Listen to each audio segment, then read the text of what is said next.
up, y'all? What's up? This is Ghostface, straight from Staten Island. You know, I don't really mean no harm, but it just happens, you know, when I step approach a motherfucking whack nigga and trying to spit his darts and can't spit them. Check it out, though. Created, this is probably common knowledge for most of you fanboys out there, but there's a website that created an outlet for DC writers who were sort of pissed off with the way things are going. Did you see that? The Bleeding Cool suggestion box or something? Oh man, the suggestion box? Dude, Dan Didio, you're a dick. I'm sorry, bro. You really are. I've heard whispers about it, but if those suggestions are coming from different writers and stuff like that, you really got to get your shit together. You can't do that, man. You cannot handcuff your talent like that. And that's why writers are dropping off every day from DC, man. I'm a DC guy.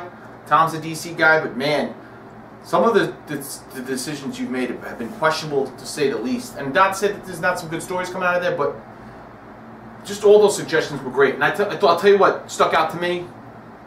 Bring back Ted Kord. When I saw that, I was like, that's fantastic that the writers know that. Like, that's one of the number one things that they say. Bring back Ted Kord. What a great character that was, and especially now. Hey, you want to revamp him, New 52, maybe make him a Phantom X type of Blue Beetle, you know, have fun with them. He was always like a wacky, off-the-wall, fun Batman. Bring him back, have fun. Just shows Didio doesn't know how to let go of a bad idea. It was bad to kill him. Nobody ever really took to this new Blue Beetle the way they thought he would. Not that he has a great costume, I'll give you that. Let it go. Bring back our guy, man. And that's just symbolic of a lot of other things going on, to be honest. I mean, one of the things is that, like, for an example of how bad it is, Andy Dingle is on Action Comics for one issue and then quits over creative issues. Yeah.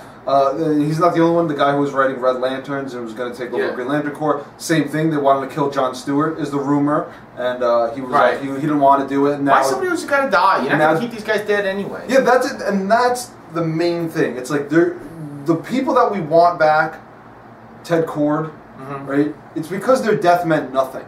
The people that he brings back, like Hal Jordan, was fine to bring him back, but then you bring back Barry Allen, right? And this is a thorn in my side with DC. Mine Jeff too. Johns, Dan Didio. Jeff Johns, I love you. I love so many of his books. But what is up with Barry Allen? I'm 28 years old. Crisis on Infinite Earth happened 28 years ago. Same year I was born, that book came out. Right. So my entire life, as a comic book reader, Wally West has been my Flash. Yeah. So why does anybody who's reading comic books right now, or for that matter, the audience that you want to get, which is younger, and who's going to have a longer time working and being able to pay for your product, why are you bringing back a character that was around before we were born? And just completely, you revamp your universe and Wally West is gone? I know. Where? And there was a need for Wally West. Because now you've noticed that Green Lantern, we've talked about, Green Lantern is more of a wise ass now. Oh, you know what? What's that all about? You know this what I mean? Justice League book, they're trying to take the place of that. Like this Justice League book is, my biggest problem with them is they're so out of character throughout the book. It feels that way.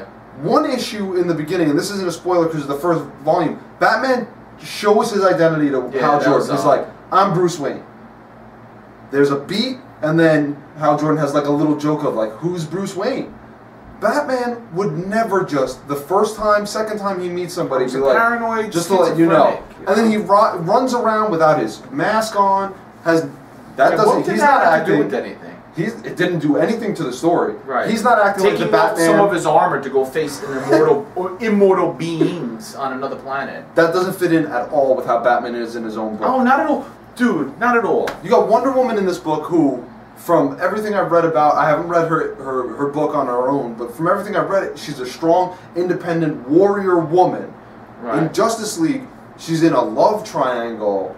She's got Superman who needs to show her the way of the world. Who's this supposed to be this independent woman? She needs a man. Independent woman. She's one of the most kick-ass goddesses on the planet. And she's insecure except for when she's around Superman in this book. She doesn't know what she should do with this guy over here and that guy. Completely out of character with how she is for her book. Every single person. Wally West, Hal Jordan is not acting like that in Green Lantern, which is written by Jeff Johns. I don't understand it. Wait, is he still writing? Oh yeah. He's almost finished with it, but he's not writing Hal Jordan like that in in Green Lantern, but he's writing him like that in Justice League. And Justice League is starting to come off as cheap to me now. Like, they're just throwing things together. Even the bad guy, quote unquote, bad guy from that first run, being Darkseid, he pops up and he could have been the Hulk, he could have been Doomsday, he could have been any hulking dude. It doesn't do much for the story. That Darkseid comes to the planet, that needs to be a threat. That needs to be a big time event. You're rebooting your universe. This is the first time you show Darkseid. I mean, I found it cheap. Have him send Mongol or something first, you know. Have him send somebody to scout the area. You have enough big bruisers. Yeah, right. I mean, I don't know. I totally agree with you. There's some other odd things, too. I don't like that, like, they're sort of playing it. I guess maybe Johns has reanalyzed the whole Batman and his relationship with the rest of the Justice League. Like, they kind of treat him like he's a little bit more of a joke now. There's a lot of mentions that he doesn't have powers and this and that. And then even like there was one issue where they're talking to Steve Trevor and he's talking about like sending him up more supplies up to the JLA satellite. And like Batman's like, and Steve, remember, like he comes in front of the camera and they're like, get out of here, Batman, and like just like all this like it's like they're acting like they're on the real world or something. It's just like bullshit. Like first of all, if there was ever a situation like that, Batman wouldn't even come near a camera. You know, I mean, I just remember when Batman was just drawn and written as and he still is in his own title, as he was just this terrifying person. Other members of the League were scared of him. I remember Wally West after the identity crisis thing, and they brainwashed, they mind wiped Batman, you know, and then they knew Batman was going to figure it out eventually. I remember Wally West finding out about the secret or whatever, and I remember him sitting there and Batman was behind him, like at their little JLA conference table, and it was just drawn masterfully by I think Rags Morales or whatever. And it's just Batman like this and just his eyes, no face. And Wally West like shaking. You know, like that's the Batman I want. Terrifying his teammates, you know? I mean, I don't know, they're just like almost like the Super Friends. It's a little bit. It's getting close to that. And it's to the point where like, I mean, you could see what he's trying to do in this book by how characters come up. Aquaman's going to be a badass. They're going to talk about how, oh, you're a joke character, and then pay off later from his jokes to make him look like a real badass.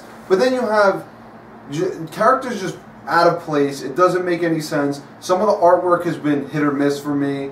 There was a whole arc that I could have done without. I don't think it did anything. Oh God, that was awful. The Coffin guy, whatever. Yeah, three issues just to see everybody scared, like what their fear. Yeah, their biggest fear is. I know, like we don't know that. Yeah, right? I mean, yes. What's Batman's biggest fear? He's going to be in Crime Alley again. Oh like, no, you know, not it's Crime the Alley. Same old shit with and that. And then the Coffin guy ended up just sucking. Like when they found out who he was, that was just terrible. And then Green Arrow. I don't know. I'm starting like Green Arrow's book is awesome now. Jeff Lemire is doing a great job on that. It's very odd, and I'm sort of coming into it after this whole first couple arcs, which were supposedly terrible, but Green Arrow and Justice League was horrible. Just as bad. He pops up on that plane like, "Hey guys, I'm going to help out." What is this? Tag along, dude. The only payoff from that is it being kind of tied into Justice League of America, right? But that paid off months later. That paid off months later, and that's a different character in that book than in this Justice League book. Even in that, after the last issue I read of that, they don't want him in the new Justice League of America either. Well, why is he so on the outs? Well, because what Lemire's doing, maybe they need him to go. I think he's going to be in it, but he wasn't wanted in it. It's just, I don't know, it's just very weird. Yeah.